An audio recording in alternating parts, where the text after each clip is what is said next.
No video for you guys for a little while now. It's been about a year now, so I just thought I'd probably just put something together. I'm still interested to do the videos, and hopefully you guys are interested to watch. We'll just take you for a bit of a look around at some jobs that I'm doing and just run a job in the machine later. Nothing too big deal, I'll just show you a little bit of that. And just waiting for the customer to drop off a part that's supposed to be here by now that I've got to get done for later in the week. So today's Wednesday. Tomorrow I've got my whole day booked out welding tomorrow. So I'll just let him know if it's not here today, I won't be touching it until Friday. So hopefully I'm going to see that part shortly. I'll show you a little bit of that possibly later into the video. That's if it turns up anyway. They always promise to deliver everything, and pretty much 99 times out of 100 I've heard that. Usually I have to go and get it, so hopefully that turns up because I haven't got time to go and get it. So just take you a bit of a look around, just show you some bits and pieces going on. Probably just start off with the bits, when I'm sort of progressing through them now, just on the bench here. As I say, I'll show you a little bit more of that when we get into the machine. Some jobs on the bench I've just finished last night, so I might have shown these before, I can't remember. So these are bronze bushings in steel in hollow bar. So there's a little bit of work to make those. So 300 of those, so 75 of them have already gone to the customer, and the balance is here. So 225, I guess, is still here, sitting under there. And another little rework job from another customer, does aerospace parts. So apparently they're involved in building something to do with cameras for satellites or something or other. So I can't really show you much on that because that's their part, but they get this part actually made in Hong Kong. So obviously for price and speed, they can't get anyone to compete for how quick they need things. As you guys have bought anything online, you can usually get something quicker online than you can from another state. So I've just got to do some reworking on that, just drill a few more holes so they can mount it. That was sort of left off the drawing. I don't think I'll worry about showing you that and some other bits and pieces. So there's little buttons I just finished the other day. Just got to knock the little nib off the back there, which is common when you're parting off. And some nylon washers, which I'm still working on. So I've just got some done to keep the customer happy. I can't recall what the name of the nylon is, but it's an oil immersed nylon. Off the top of my head, I just can't remember the name of it, but see, you can see that green colour. It is nylon, but that green colour is it's got lubricant actually embedded into the nylon, as you can probably see that stack there, and that's probably less than half, and I've still got another way over half of them to go there, but I just got enough done to give to the customer. So this is just taking you for a bit of a look around at what I'm doing. Just take you over to another job on the other side of the shop. I've tried to get the lighting up a little bit as best as I can. You might have seen these before. These are just a laser cut part that I make for a customer. They're in a bit of their rough stage at the moment, so straight from the welder, from welding anyway. 200 of those, so they get cleaned up and they look a bit better. Well, that's just sort of gone through the machine, so there's a bit of a watermark on there. This is just a stock part that I've had for a fair few years now, so this is just something to get my reference from. They get a M8 drill and tap holes in there. You can probably see a couple of bolts sticking through. Just trying to show you bits and pieces that I'm doing, but as I say, you might have seen those but not in a previous video. That's obviously depending if you've watched my channel before. Just take you into my grinding room now, where I do all my the bits and pieces in there. Just take you a bit of a look over there, show you another little thing over there.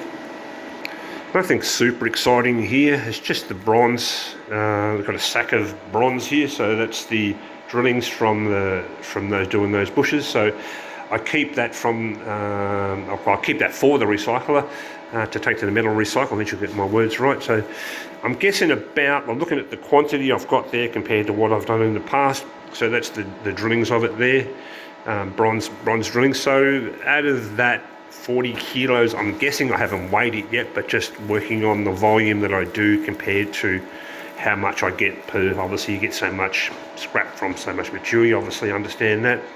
I'm guessing about 40 kilos there, so they're happy to buy that, but I do have to run the magnet through it to get all the metal out of it. So if there's any any metal in there, obviously those bushes that I've just shown you get faced and the balls get knocked out of them. That's a separate operation, but I won't worry about showing you any of that. Obviously that's finished now, but it possibly might come up another video if I haven't already shown it. But that is probably about $200 worth, which is not too bad. So that goes back straight in my pocket anyway. So it's just the mucking around. I was just going to put it up my bench, tip a little bit out at a time, and just pull the metal out of it. As soon as depending on the guy at the scrap metal place, some get fussy, some don't. They put their magnet in there because they're trying to see what the grading of it's like. To me, for me, they're just trying to knock the price down, which is understandable. If they see any metal in it, they always drop the price down a fair bit. So it's a bit of a waste of time, but it's bronze, it's sort of worth it. I wouldn't do it for any other metal, but for $200 worth of drillings, you can see how much is there. I just tip it onto the bench, put the magnet through it, and just pick up the metal out of it, and then just basically throwing it all back into a bucket. So I'll tip that out slowly. As you've probably seen, that's going, what a waste of bloody time. Well, yeah, it is, but money's money, and you get $200 for it, so, or maybe more, but I'll see how I go on that one. I don't think I'll worry about including this video because I don't think I'll be dropping that off at the scrap metal place at the scrap metal place anytime soon. Eventually, I get my words right. Every time I do a video, I always seem to lose my train of thought. But anyway, back out to the shop and just show you that job in the CNC lathe. So just getting the light back on inside the machine, get everything going again. So it has its power saving mode. As you've seen, the parts were square, so I've machined up some custom jaws there, the whole square part. Not the easiest thing to machine, but it's just a little bit of time there to make those jaws up. As you can probably see, you spin those around so you can get a bit of a grasp. So holding a square part with 3 jaws. And just bring you back outside. I've got 55 of those to do, so they're just a stock part for me. So just sort of, I won't worry about showing you the whole job, but so it's a part that I make for a customer. So I make up this cap. So this is made on in the well, it's a bit of a combination of, obviously it gets turned, so faced off on both sides in the CNC lathe, or manual maybe, depending on what I'm feeling like. If I've got time, I'll run them in the manual because it's just a face-off operation. Then they go into the CNC mill, they get counterbored and drilled through so they can get bolted on there. Just showing you for the sake of showing you, so there's a through hole on that. And just been around the side, and a couple more holes just on the side there, M6 drilled and tapped, and that one there. I could do these, just grab a blank one that's come straight from the machine. I could do these holes here with live tooling, which I have on the machine, but I still have to put it in another machine to do these side holes. So what I do is I set it up 2 of them at a time in one vise. Just want to give you a bit of a grasp of what I'm talking about, so pretty much holding them like that, and just do the drill tap on that, and then put them in another vise next to, so I have 2 vices, well 3 vices on the CNC lathe setup, but obviously just using 2. One for this setup, lay it on its side, drill tap out, and I'm sort of like rotating them off that in that cycle anyway. So as I say, too much to explain to go into detail of it, but you get the grasp of it anyway. It's just to try and show you what's going on. And as I say, I'll just run that job before the video drags on for too long and you've already lost interest possibly. So just bore that down inside. Just taking you back inside again. CNMG face off at the top there. 19mm U-drill, 16mm carbide boring bar, which is pretty much my go-to for all my, well, reasonable size stuff. What I can get up to anyway, so this pretty much lives in the machine. I already said 19mm U-drill, 30mm U-drill on the other side there for bore that hole. It's an older style Sandvik. It works well, but it's well, let's say there's better U-drills around. It is Sandvik's generally a pretty good brand, and pretty much most of my stuff's Sandvik. But I have a Iskar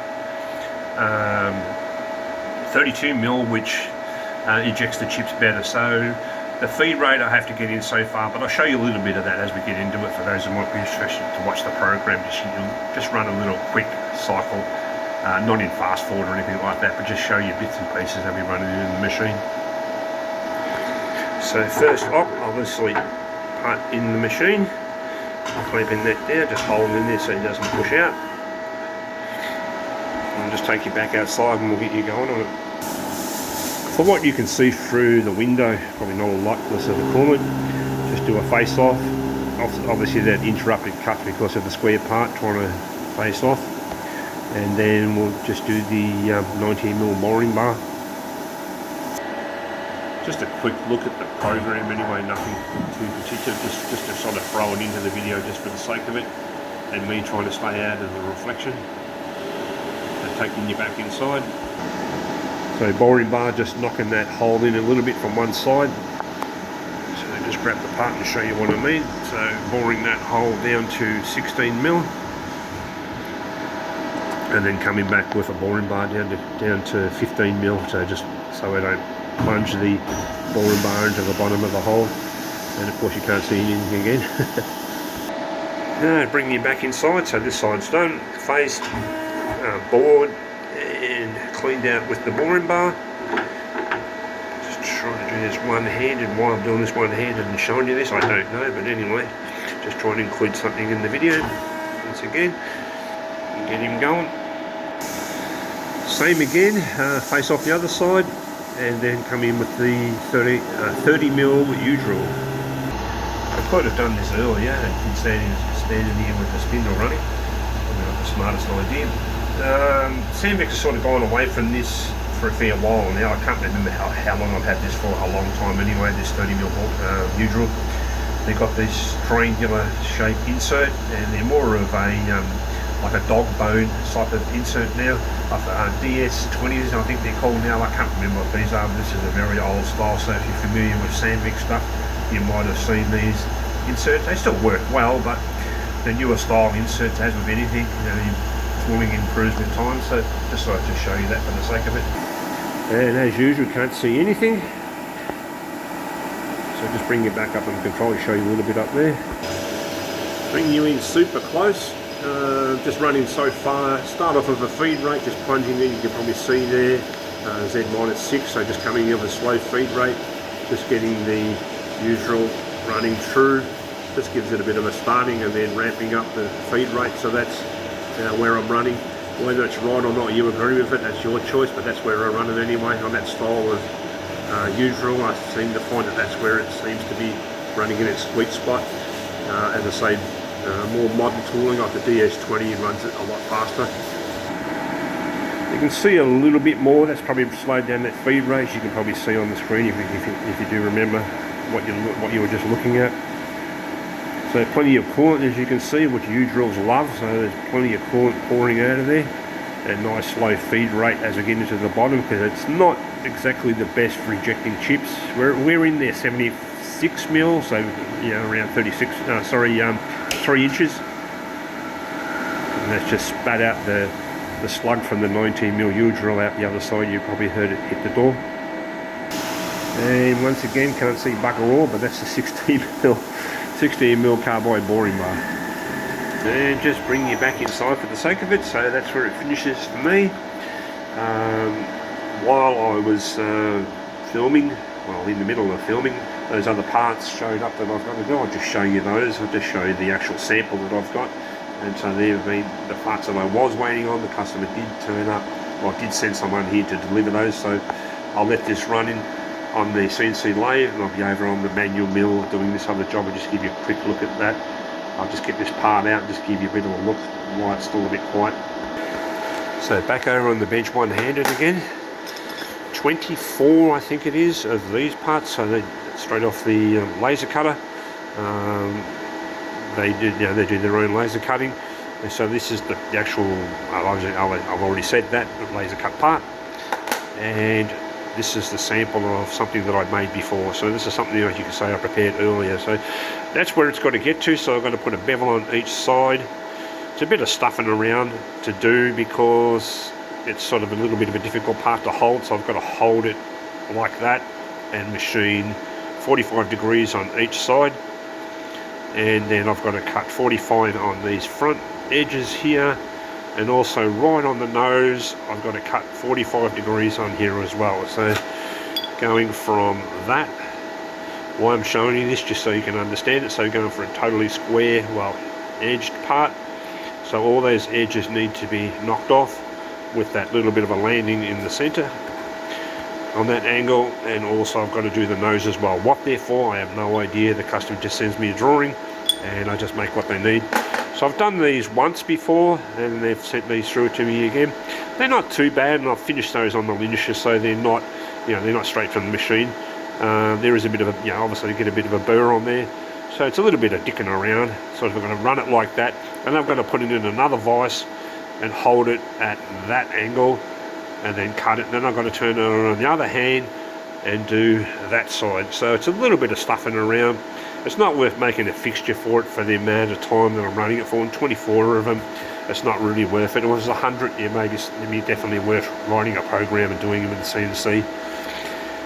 But even then I'd be still stuff trying to hold them anyway, because there's nothing much to hang on to. Once you've machined one side, you turn it over and then you've only got that little edge to hang on to, and you're removing that a fair amount of material, as you can probably see there with my dirty shaky hand. You know, just thought I'd just show you that anyway, just for the sake of bringing you along. And you know, let's just get onto that. And I don't know if I'll get time. I was supposed to do that possibly today. Everyone's always hurry up, but it looks like I'll probably get onto that. Now that these have turned up, I'll have to leave that and come back to that. But just so I just show you those jobs and some things that I'm doing. It's been a little while since the last video, so I can get away with showing you this and showing you that. It's a little bit boring, but hopefully you've stayed this long. And I'm not sure when I'll do another video, but I'll just see how I go. It's taken me nearly a year to do this video, so we'll see how we go getting to the next one. You know, if you got this far, the usual thing people ask for, do a like and subscribe. I always appreciate that. You know, the likes always help the channel. If you've got this far and you've watched it, you might have liked it, but anyway, don't forget to do a like if you're not subscribed already. You know, happy to see a subscription there. If not, otherwise I'll see you on the next video. I'll talk to you guys soon. Okay, bye bye for now.